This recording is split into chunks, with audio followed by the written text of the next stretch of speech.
Olá, amigos, sejam bem-vindos a mais um vídeo do meu canal. Eu sou o Lucas Knipe e vamos falar sobre a Premier League, porque a gente teve a quarta rodada da competição. Finalmente a data FIFA acabou, a gente pode voltar a falar da Premier League. E alguns jogos, obviamente, recebem os seus vídeos próprios, porque acho que há coisas especiais que merecem atenção. Mas o que não deu para comentar depois que os jogos acabam, a gente comenta aqui nesse vídeo. A gente vai falar de cada um dos jogos, os jogos que vão acontecer semana que vem. É claro, sempre pedindo que você deixe seu like, se inscreva no canal, compartilhe o vídeo e, é claro, deixe o hype se puder. E assim, começou a rodada, 3-0 do Manchester United contra Southampton. Eu cheguei a cogitar a gravar sobre esse jogo, né? Mas acabei perdendo um pouco o timing, né? E assim, boa partida para a equipe do Erik ten Hag, né? Foram 20 finalizações a 6, 5 grandes chances criadas, o que é muito bom. O problema é que defende-se muito mal, né? A equipe do Manchester United, né? Muitas chances que a Southampton acabou desperdiçando. E assim, né? O segundo tempo, depois que tem a expulsão, né, do Jack Stephens, fica tudo mais fácil, né? Mas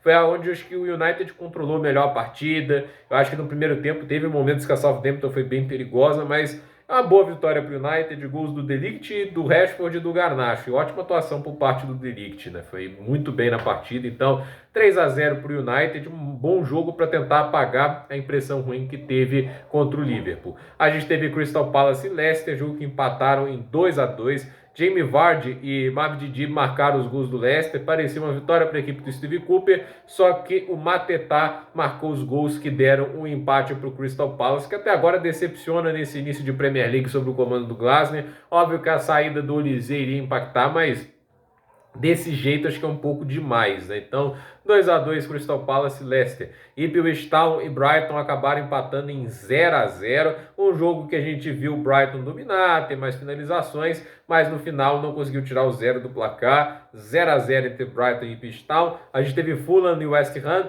jogo que acabou empatado em 1-1. Danny Ings salvando ali o West Ham nos momentos finais. Raul Jimenez marcou para o Fulham, depois o Danny Ings conseguiu empatar. Jogo que mostra que o Lopetegui ainda não conseguiu aplicar as ideias dele, né? Porque foi um Fulham melhor na partida, 21 finalizações a 11, o dobro de expected goals, 4 grandes chances contra uma, mas aí faltou aproveitar também, né? Tipo, muitas chances perdidas, assim. Não é que o Areola catou uma barbaridade, é o Fulham que acabou tendo muito pé torto ali na hora de definir as jogadas. E assim, eu acredito que a escolha do Guido Rodrigues acima do James Ward-Prowse, que acabou sendo emprestado, é uma grande imbecilidade do Lopetegui. Eu falo nessas palavras mesmo. Não consigo entender você manter um 4-2-3-1. Às vezes é um 4-1-4-1, mas eu não consigo entender por que o preconceito com o Ward-Prowse, que foi um dos principais meio-campistas da última temporada, né? Isso pelo Guido Rodrigues, que a meu ver é um jogador inferior, né? Mas aí é aquele negócio, teimosia de técnico é difícil de lidar. Eu, pessoalmente, não teria escolhido o Lopetegui. Eu acho que o Graham Potter seria melhor. Eu acho que ele saberia trabalhar melhor com essa dinâmica. Porque eu acho que alguns técnicos, principalmente os espanhóis,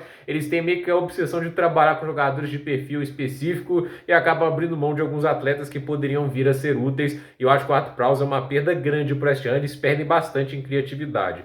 A gente teve o Nottingham Forest ganhando do Liverpool por 1-0. A atuação do Liverpool não foi lá aquelas grandes coisas. O Diogo Jota não jogou bem. A gente teve, obviamente, ali uma atuação até interessante por parte do meio-campo. Acho que é legal ver essa tendência do Arne Slot dar sequência a Szoboszlai, Gravenberch e McAllister, mas ainda não pegou a liga que gostaria. Mas acho que já tem algum progresso. Darwin Núñez até agora bem descredibilizado, sempre começando do banco. Óbvio também que não está fazendo tudo para justificar a titularidade, mas do outro lado dá o crédito ao Nuno Espírito Santo, conseguiu ali fazer uma boa estratégia e no segundo tempo, com a entrada do Hudson-Odoi, ele conseguiu marcar o gol que deu a vitória ao Nottingham em pleno Anfield 1-0. A gente teve Manchester City e Brentford, o jogo foi bem complicado para o City, né? O primeiro tempo do Brentford foi perigoso, muitas chances criadas. No segundo tempo o City controlou muito melhor, né? Mas a questão é que o Brentford é isso, né? Um time que, sob o comando do Thomas Frank, ele consegue levar muito perigo em transição, ele trabalha bem a bola no pé. Eu acho o Thomas Frank um técnico muito bom. Muita gente criticou lá quando, por exemplo, o Chelsea chegou a cogitar o Thomas Frank.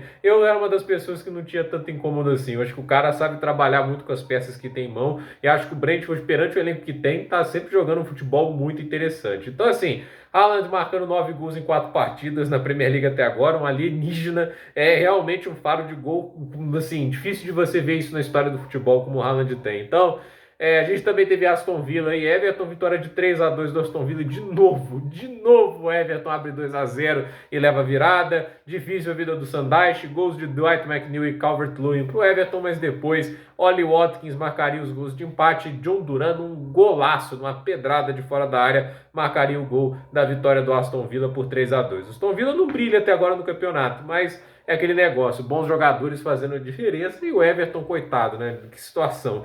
A gente teve Chelsea e Bournemouth, jogo que acabou 1-0 para o Chelsea. Gol de Christopher Nkunku, assistência de Jadon Sancho. O Sancho estreando muito bem pelo Chelsea, uma atuação muito impressionante para quem a gente sabe que vinha com muitas dúvidas, né? Não veio de boas temporadas no United, teve uma passagem no Dortmund que teve alguns momentos muito interessantes, mas é aquele negócio, comparado ao que ele fez em 18-19, 19-20, tem nada de muito extraordinário. Então, assim, eu acredito que o Chelsea fez um jogo muito ruim no primeiro tempo, teve chances, né? A gente viu o Nicolas Jackson perder umas 2 boas chances na partida, uma atuação muito ruim do Nicolas Jackson, e para mim, assim, já era para o Chelsea estar usando o Christopher Nkunku de titular. Vocês podem até argumentar, o titular de Copas, mas assim, não é como se o Chelsea tivesse tanto jogo de Copa assim, para colocar um Nkunku apenas como titular ali. Ele tem que ser titular na Premier League, ele tem que ser a referência desse ataque, é o melhor jogador para mim do Chelsea. Muita gente pode falar do Cole Palmer, mas acho que o Nkunku fez na carreira, para mim devia justificar ele como o melhor atleta da equipe. E assim, entrou no jogo em pouco tempo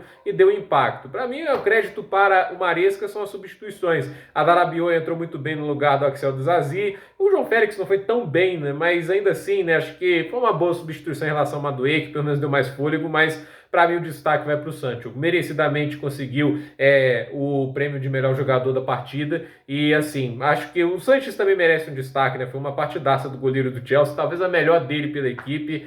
Mas de qualquer maneira eu gostei da entrada do Sancho. Se ele jogar assim o tempo todo, Mikhail Mudryk vai ter que ir para alguma outra equipe, porque tempo de jogo ele não vai ter. E o Chelsea, com certeza, obviamente, se recupera o Sancho, tem um titular extraordinário para a ponta esquerda, porque o Sancho, no seu melhor, é um jogador extraordinário. A gente teve Arsenal e pro Bournemouth também, falar que eu gostei da contratação do Evanilson, né? Eu acho um bom jogador. Eu sei que ele perdeu o pênalti, mas eu fiquei bem impressionado com a atuação dele. Eu achei bem interessante, acho que o Bournemouth trouxe uma reposição legal pro Solanke. O Arsenal venceu o Tottenham por 1-0, Gabriel Magalhães num gol polêmico, né? Porque teria empurrado ali o Romero. É um jogo que, assim, o Tottenham teve mais volume de jogo, mas se expõe muito mais, né? Tipo, o Postecoglou sempre faz times muito expostos, mas de qualquer maneira é um jogo que poderia ter ido para qualquer lado. O Tottenham chegou a ter momentos perigosos, mas é o Arsenal que faz o gol da vitória, 1-0 aí para a equipe de Mikel Arteta. E o Newcastle venceu de virada o Wolverhampton, que abriu o placar com Lemina no primeiro tempo, e Sky e Harvey Barnes marcaram os gols da vitória da equipe de Eddie Howe, que começa bem essa Premier League. Olho no Newcastle, é uma equipe boa. Óbvio que o Eddie Howe ficou muito decepcionado com o mercado, poucas contratações, mas de qualquer maneira o time ainda é bem forte, e acredito que esse início de temporada, com uma defesa melhor que a da temporada passada, e a gente vendo ali o sistema ofensivo funcionando bem, acho que esse time pode aprontar bastante, não pode ser subestimado na luta pelo top 4. A liderança do campeonato, do único time 100%, é do Manchester City, 12 pontos, o Arsenal segundo com 10, mesma pontuação do Newcastle, que é o terceiro. O quarto lugar é o Liverpool com 9, o Aston Villa também tem 9. Em sexto lugar, o Brighton tem 8 pontos, o Forest em sétimo também tem 8, o Chelsea em oitavo tem 7 pontos, o Brentford em nono tem 6, o Manchester United em décimo tem 6, o Bournemouth em décimo primeiro tem 5, o Fulham em décimo segundo tem 5, o Tottenham em décimo terceiro tem 4, o West Ham em décimo quarto tem 4, o Leicester em décimo quinto tem 2, o Crystal Palace em 16º tem 2 pontos, o Ipswich Town em 17º tem 2 pontos, na zona de abaixamento o Wolverhampton tem 1 ponto, a Southampton e o Everton ainda continuam zerados, então complicada a situação deles. Na próxima rodada a gente tem West Ham e Chelsea, Liverpool e Bournemouth, Tottenham e Brentford, Fulham e Newcastle, Aston Villa e Wolverhampton, Leicester e Everton, Southampton e Ipswich Town, o Crystal Palace contra o Manchester United, Brighton e Nottingham Forest e Manchester City e Arsenal logo na próxima rodada da Premier League. E assim, tudo também está acontecendo em sábado e domingo, que é maravilhoso, né? Dá aqui um destaque para os principais jogadores da competição. Artilharia, Erling Haaland, 9 gols. Salah e o Mbeumo tem 3 gols cada um, né? Bukayo Saka tem 4 assistências, Cole Palmer 4 assistências, Mohamed Salah 3 assistências. Gols mais assistências, 9 para Erling Haaland, Salah tem 6, Bukayo Saka tem 5. Então, basicamente isso. Se colocando também os times, né? Só para ver aqui, melhor ataque, a gente tem o City com 11 gols, o Chelsea tem 8 e o Liverpool tem 7. Melhores defesas, o Liverpool sofreu 1 gol, o Arsenal também e o Brighton sofreu 2. Maiores chances criadas, o Liverpool tem 17, Aston Villa 16 e o Manchester United 14. Maiores chances perdidas, o United tem 12, o Liverpool tem 10 e o Aston Villa tem 10. Então, basicamente aí o que a gente pode falar, né, sobre as estatísticas da Premier League. Por esse vídeo é isso, gente. Dúvida nos comentários, deixe seu like, se inscreva no canal, compartilhe esse vídeo e até o próximo vídeo.